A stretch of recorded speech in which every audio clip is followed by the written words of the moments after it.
잘 지내셨죠? 네. 삶을 살아간다라는 게 사실 살아갈수록 더 어려운 것 같다라는 생각이 듭니다. 철이 없다라는 말이 때로는 부러운 순간들이 간혹 있습니다. 생각해 보면 10대 질풍노도의 시기라고 그러잖아요. 겁날 게 없는 시대. 20대는 그래도 괜찮습니다. 뭔가 시도해 보면 될 것 같은 패기가 있었습니다. 그런데 30대를 지나 40대, 50대, 어제 박성준 권사님 환갑 있었습니다. 네. 얼굴은 아직 환갑이 아니신 것 같은데, 환갑이 되셨어요. 60을 넘어서며 우리의 마음속에 그런 용기, 그런 확신이 점점 사라지고 있는 것은 아닐까라는 생각을 해봅니다. 왜 그러냐면 우리는 기억을 하며 살아요. 기억을 하는데 좋은 기억들을 많이 해야 되는데 사실은 좋지 않은 기억들이 더 오래 남습니다. 그래서 실패했던 기억들, 상처받았던 기억들, 슬펐던 기억들이 우리 기억 속에 차곡차곡 쌓여져 가기 시작하죠. 그래서 나이가 들어갈수록 사는 게 참 쉽지 않구나, 사는 게 어렵구나 라는 말들이 더 많이 나오는 것 같습니다. 이런 이야기는 여기 계신 20대들에게는 해당이 안 됩니다. 30대는 뭔가 조금 그럴 수도 있겠구나 생각이 드실 거예요. 그러나 우리 대부분의 성도님들은 아마 제 말에 공감이 되지 않을까 생각을 합니다. 나무를 잘라내면 나이테라는 게 다 있습니다. 나무에는 나이테가 다 있어요. 큰 나무든지 적은 나무이든지 나무가 굵든지 가늘든지 나이테라는 게 있죠. 나이테는 말 그대로 이 나무가 몇 년이나 되었는가를 우리에게 보여주고 있는 거죠. 그래서 나이테를 베어내면 나무의 모양에 따라서 물론 이렇게 굽어지기도 하고 합니다만 어떤 부분을 이렇게 보면 촘촘하게 되어 있기도 하고 어떤 나이테는 좀 넓게 이렇게 되어 있기도 하죠.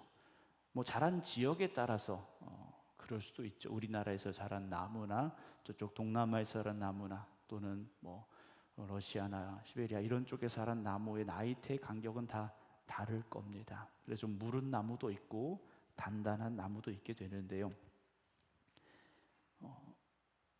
어느 날 나무를 베는 벌목꾼들이 산에 올라갔어요. 그래서 아름드리 나무를 자르게 됐습니다. 이 벌목꾼들이 이 나무를 잘랐는데 역시 나이테가 있었어요. 한 100년쯤 된 나무였는데 벌목꾼 중에 하나가 이야기를 하는 겁니다. 나이테를 이렇게 쭉 보면서 유난히 촘촘하게 남겨진, 촘촘하게 되어 있는, 붙어 있는 이 나이테를 보면서 이렇게 한번 세봤어요. 그랬더니 한 5개 정도가 됐습니다. 그 나무꾼이, 벌목꾼이 얘기를 하는 거예요. 이 나무는 이 한 5년 동안 심각한 가뭄을 겪은 거 아닐까 그랬어요. 너무나도 촘촘했기 때문에 이 나무가 거의 자라지 못했겠다라는 이야기를 했습니다. 그때 그 나무를 같이 뵀던 다른 벌목꾼이 그렇게 얘기를 하는 거예요. 그렇지, 그 가뭄 동안에 이 나무는 겉으로는 크게 자라지 못했을 거야. 하지만 가뭄 때문에 얻지 못하는 물과 양분을 얻으려고 이 나무는 뿌리를 더 깊이 내렸을 거야. 자, 봐. 그 5개의 나이테 이후에는 훨씬 넓게 자라고 있지 않았는가 그랬어요. 가뭄이 나무를 멈추게 한 것이 아니라 사실은 더 깊은 뿌리를 내리게 했다는 이야기를 했습니다. 사랑하는 성도 여러분, 우리의 인생의 나이테도 그럴 수 있습니다. 유난히 힘들었던 시간들이 있을 수 있죠. 아무리 애쓰고 노력해도 자라지 못했던 그런 시간들이 있었을 겁니다. 힘써 기도했는데 응답이 없었던 시간들, 열심히 살았는데 내가 원하는 결과가 주어지지 않았었던 그런 답답한 시간들이 있었을 수 있죠. 멀리 가지 않고 올해 2026년 1월부터 지난 6달 동안 그런 분도 계실지 몰라요. 건강 때문에 힘들어 하셨고, 가정의 일로 마음 아파하셨고, 때로는 자녀 때문에 잠 못 이룬 분들도 계실 거예요. 때로는 경제적인 어려움으로 매일매일이 힘들었던 분도 계실 겁니다. 겉으로는 괜찮은 척 했지만 속으로는 수없이 무너졌던 분들도 계실 거예요. 우리의 인생에 남겨진 그 촘촘한 나이테와 같았던 시간들, 여러분, 그러나 그 고통만 보지 마시고 그 시간 속에 함께 하셨던 하나님을 바라볼 수 있는 오늘이 되기를 주님의 이름으로 축원합니다. 우리 인생은 앞으로 나가지 못해 멈춰버린 것 같았던 그 시간, 아니 뒤로 후퇴하고 있는 것만 같았던 그 시간에도 하나님은 우리의 믿음의 뿌리를 더 굳건하게 내리게 하여 주셨다라는 것이죠. 오늘 맥주 감사주일 예배로 하나님 앞에 드립니다. 단순히 1년 동안의 절반을 잘 지냈습니다, 이런 고백이 오늘의 전부는 아닐 겁니다. 오늘 신명기 8장 1절부터 10절까지 이 말씀은요, 출애굽한 이스라엘 백성들이 광야의 40년 세월을 거의 마쳐갈 무렵쯤에 모세가 이스라엘 백성들에게 주고 있는 말씀이에요. 그러니까 광야의 40년 세월을 정리하면서 가나안 땅으로 들어가기 전 모세가 유언과도 같이 남긴 말씀이 바로 이 신명기의 말씀입니다. 애굽에서 종살이하던 이스라엘 백성들이 하나님의 은혜와 능력으로 구원받았고 홍해를 건넜고 광야의 삶을 살았고 이제 약속의 땅을 눈앞에 두게 된 거죠. 그때 모세가 걱정이 생겼습니다. 이스라엘의 가장 큰 위험은 광야의 힘든 삶이 아니었어요. 오히려 가나안 땅의 풍요로움을 마주할 때 그들에게 찾아올 영적인 나태, 영적인 게으름, 하나님을 찾지 않는 마음들, 이런 것들이 더 두려움이 된 거죠. 그래서 모세는요, 기억하라 그래요. 2절 말씀 보면요, 네 하나님 여호와께서 이 40년 동안에, 이 40년, 여러분 40년이면요 얼마나 긴 세월입니까? 40년 동안 내게 광야길을 걷게 하신 것을 기억하라 그래요. 왜 그 광야를 40년 동안이나 걷게 하셨는지를 기억하라. 기억하라는 건 단순히 그 시간들을 회상하라는 말이 아니에요. 하나님께서 그 40년 동안 우리를 어떻게 인도하셨는지를 다시 고백하라는 말이죠. 예전의 이야기, 옛날의 이야기가 아니라 오늘의 믿음으로 다시 붙잡아야 된다라는 겁니다. 사실 이스라엘 백성들에게 광야라는 것은요, 기억하고 싶은 곳이 아니에요. 힘들고 어려웠던 곳입니다. 때로는 목이 말랐고, 때로는 불평함이 있었고, 때로는 두려움이 있었고, 실패도 있었던 부끄러운 자리가 광야죠. 그런데 하나님은 모세를 통하여 이스라엘 백성들에게 그 광야를 기억하라 그러셔요. 우리 고생했는데 40년 동안 고생만 정말 힘들게 했는데, 이게 아니죠. 그 고난의 시간에, 그 광야의 삶 속에 함께 계셨던 하나님을 기억하라는 거예요. 40년 동안 매일 먹이시고 입히셨던 하나님의 손길을 기억하라는 겁니다. 지치고 힘들었던 그 삶이 아니라 하나님이 우리와 함께 하셨습니다, 고백할 수 있어야 된다는 거죠. 여러분, 믿음은 아무런 고난도 없습니다. 아무런 문제도 없습니다. 아무런 슬픔도 없습니다. 아무런 아픔도 없습니다. 이게 아니에요. 믿음은 고난도 있고 아픔도 있고 슬픔도 있고 두려움도 있는 현실을 인정하는 겁니다. 그러나 그 가운데 누가 함께 하시는 겁니까? 하나님이 함께하고 계십니다. 고백할 수 있는 그 눈을 가지는 겁니다. 여러분들의 6개월을 돌아보십시오. 누군가에게는 처절한 순간이었을 수도 있고, 누구에게는 외로움의 시간일 수도 있고요. 그런데 그 시간 하나님이 함께 하신 겁니다. 그때 너 혼자가 아니었어. 내가 너와 함께 걸었단다. 사랑하는 성도 여러분, 광야는 은혜의 자리입니다. 하루하루를 살아가게 하신 것이 얼마나 큰 은혜입니까? 여러분, 매일의 만나를 하나님께서 아침마다 주셨어요. 그날을 살아갈 양식을 주신 거지 않습니까? 하나님 주시려면 좀 넉넉히 주셔서 한 일주일은 놀고 먹어도 되게 하시면 좋을 텐데, 그런데요, 딱 하루치만 주셨어요. 하나님 없이는요 하루도 살 수 없다라는 것을요 고백하게 하시고 체험하게 하신 거예요. 일용할 양식을 주시는 하나님, 여러분 그 일용할 양식의 은혜를 누리시기 바랍니다. 일용할 양식을 주신다라는 것은요, 그 일용할 양식으로 말미암아 기뻐하며 감사하는 사람은 그 다음 날의 일용할 양식도 누가 책임지시겠습니까? 하나님이 책임져 주시는 거예요. 오늘 우리가 예배의 자리에 있는 것도 하나님의 은혜이지 않습니까? 믿음으로 하나님 앞에 예배드리는 것 얼마나 큰 은혜입니까? 매일의 만나를 주셨고요, 구름기둥 불기둥으로 매일 그들의 길을 인도하셨고 함께 하셨어요. 옷이 헤어지거나 신발이 헤어지지 않았어요. 그들의 발이 부르트지 않았다라는 거지 않습니까? 그런데 이게 익숙해지면 은혜가 아니라 당연한 게 되기 시작합니다. 은혜가 아니라 당연한 게 돼요.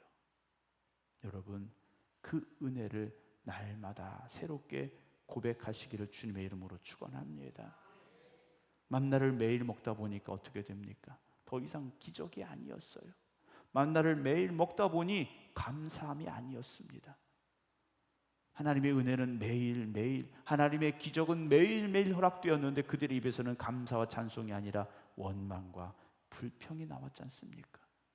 여러분, 하나님께서 내일을 우리에게 주시지 않으면 내일은 우리의 시간이 아닙니다. 오늘 우리가 여기서 함께 찬송하고 하나님 앞에 예배드렸지만 내일이라는 시간을 우리에게 주시지 않으면 여러분, 우리에겐 내일은 없다라는 거죠. 지난 6개월을 돌아보며 하나님이 나를 지켜주셨던 그 순간들, 때로는 나에게 하나님이 보내주셨던 그 사랑의 사람들을 여러분 다시금 감사함으로 고백할 수 있기를 주님의 이름으로 축원합니다. 지난 6개월 나는 인생 실패한 것 같아. 여러분, 실패한 게 아닙니다. 지난 6개월 너무 힘들었어. 힘든 것만 남는 게 아닙니다. 너무 아팠어. 너무 슬펐어. 너무 외로웠어. 여러분, 그렇지 않습니다. 그 6개월의 시간 동안도 광야 같은 길에서 하나님께서 여러분들을 버리지 아니하시고 품에 안으시고 여기까지 인도하여 주셨다라는 거죠. 그래서 2절 말씀을 보면요, 네 하나님 여호와께서 이 40년 동안에 네게 광야길을 걷게 하신 것을 기억하라. 이는 너를 낮추시며 너를 시험하사 네 마음이 어떠한지 그 명령을 지키는지 지키지 않는지 알려 하심이라. 3절, 너를 낮추시며 너를 줄이게 하시며 또 너도 알지 못하며 네 조상도 알지 못하던 만나를 내게 먹이신 것은 사람이 떡으로만 사는 것이 아니요 여호와의 입에서 나오는 모든 말씀으로 사는 줄을 네가 알게 하려 하심이라 그랬어요. 여러분, 떡으로만 사는 게 아니라는 거죠. 돈도 건강도 직장도 집도 자녀들의 어떤 안정, 사람들에게 받는 인정, 평가, 여러분 마음의 평안 다 중요한 것들입니다. 그러나 그것이 전부가 아니라는 거죠. 하나님의 말씀으로 말미암아 살아야 된다. 모세는요 이스라엘 백성들에게 선포하고 있습니다. 여러분, 건강할 때는 건강의 중요함을 모른다고 하지 않습니까? 내 인생에 광야가 오면요, 지금까지 내가 무엇을 붙잡고 살아왔는지가 드러나게 돼 있습니다.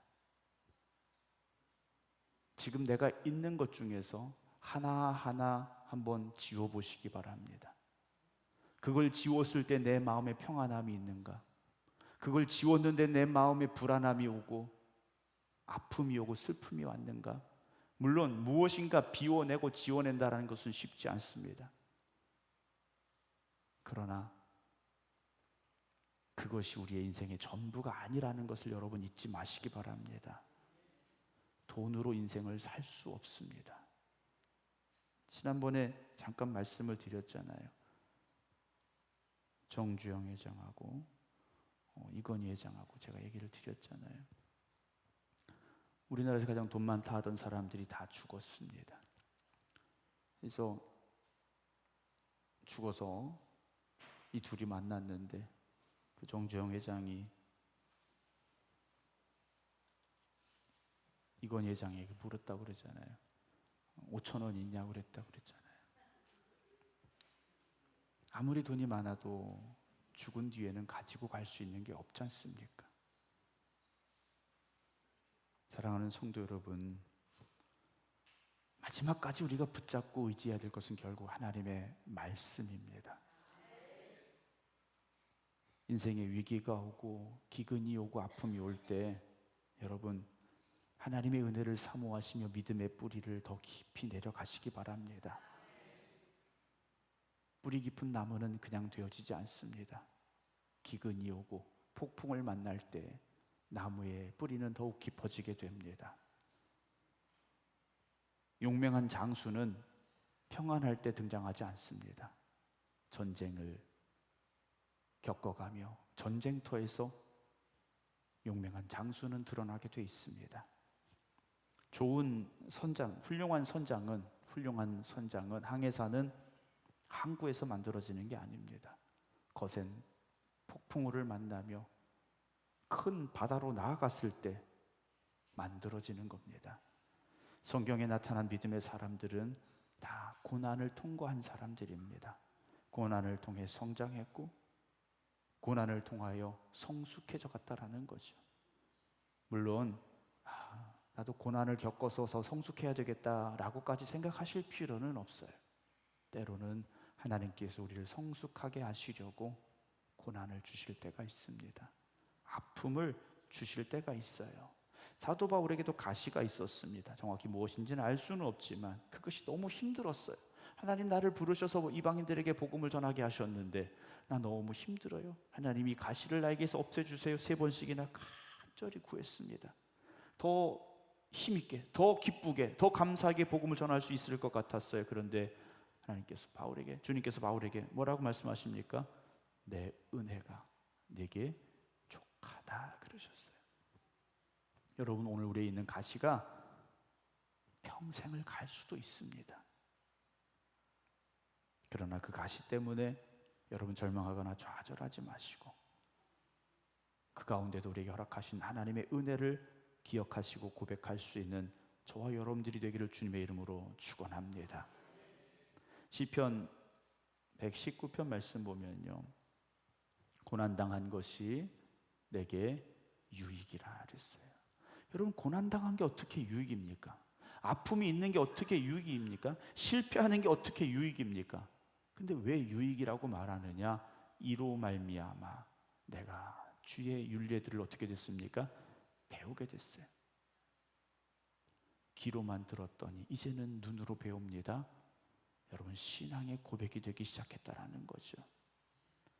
하나님께서는 축복이라는 선물을 때때로 고난이라는 보자기에 싸서 우리에게 주신다고 이야기들을 합니다. 우리는 그 보자기만 보고 선물을 거부합니다. 그러나 그 고난이라는 보자기를 풀어낼 때 그곳에 하나님의 예비하신 은혜가 있음을 우리는 깨닫게 될 것입니다. 지난 6개월 고난의 나이테를 걸어오신 분들이 계시다면 여러분 오히려 그 시간 내가 하나님을 더욱더 바라보고 의지할 수 있었음을 기쁨으로 고백할 수 있기를 주님의 이름으로 축원합니다. 억지로 감사하라는 말씀이 아니에요. 가끔 어떤 분들을 보게 되면 몸에 흉터가 있는 분들이 있어요. 인생을 거칠게 살아서 있는 흉터가 아니라 큰 수술을 받아서 생긴 흉터가 있는 분들이 있어요. 그분에게 그 흉터는 무엇이겠습니까? 다시 살아난 자리지 않습니까? 인생을 다시 살아갈 수 있는 회복이 있었던 자리 아니겠습니까? 여러분 그 고난의 나이테를 여러분 감사함으로 받아들이시기 바랍니다. 그 시간을 믿음으로 이겨낸 성도는, 그 시간을 감사함으로 고백하는 성도는 더 큰 믿음의 사람이 될 줄로 저는 믿습니다. 사랑하는 성도 여러분, 우리의 현실이 오늘 감사함으로 예배를 드렸다고 내일 당장 달라지지는 않을 겁니다. 그러나 그 길 가운데 하나님이 함께 하신다는 것만큼은 변하지 않는 진리임을 잊지 마시기 바랍니다. 감사를 오늘의 기억으로 다시 만들어 가시기 바랍니다. 남은 6달 어떻게 살 것인가 여러분 염려하고 고민하고 걱정하지 마시고 하나님이 함께 하실 겁니다. 하나님이 나와 함께 하십니다. 고백할 수 있는 여러분들이 되기를 주님의 이름으로 축원합니다. 다시 기도의 자리에서, 다시 말씀의 자리에서, 다시 찬송의 자리에 설 수 있는 여러분들이 되기를 주님의 이름으로 축원합니다. 6절 말씀 보면요, 네 하나님 여호와의 명령을 지켜 그의 길을 따라가며 그를 경외할지니라 그랬어요. 하나님의 말씀을 지켜 하나님이 이끄시는 길로만 나아가시기 바랍니다. 7절에 네 하나님 여호와께 너를 아름다운 땅에 이르게 하신다 그랬어요. 오늘도 고난의 시간을, 때로는 아픔의 시간을 걸어가고 있다고 여러분 절망하거나 낙심하지 마시고 하나님이 지금 나를 붙잡아 주시고 나를 이끌어 가십니다. 고백함으로 나아가시기 바랍니다. 주님께서는 우리를 위하여 은혜를 예비하고 계실 것이고 우리를 위하여 축복의 시간을 준비하고 계심을 믿으시기 바랍니다. 광야 같은 6개월의 삶이었다 할지라도 여러분 그 광야는 은혜의 자리였습니다. 그래서 오늘 우리가 여기 있음을 고백하시기 바랍니다. 배고픈 날에 만나를 주셨고 외로운 시간에 동행하여 주셨고 지쳐 쓰러질 때 우리의 발을 붙잡아 주셨던 하나님, 2026년 남은 6달도 그렇게 살겠습니다. 주님 우리와 함께하여 주시옵소서 고백하는 저와 여러분들이 되기를 주님의 이름으로 축원합니다.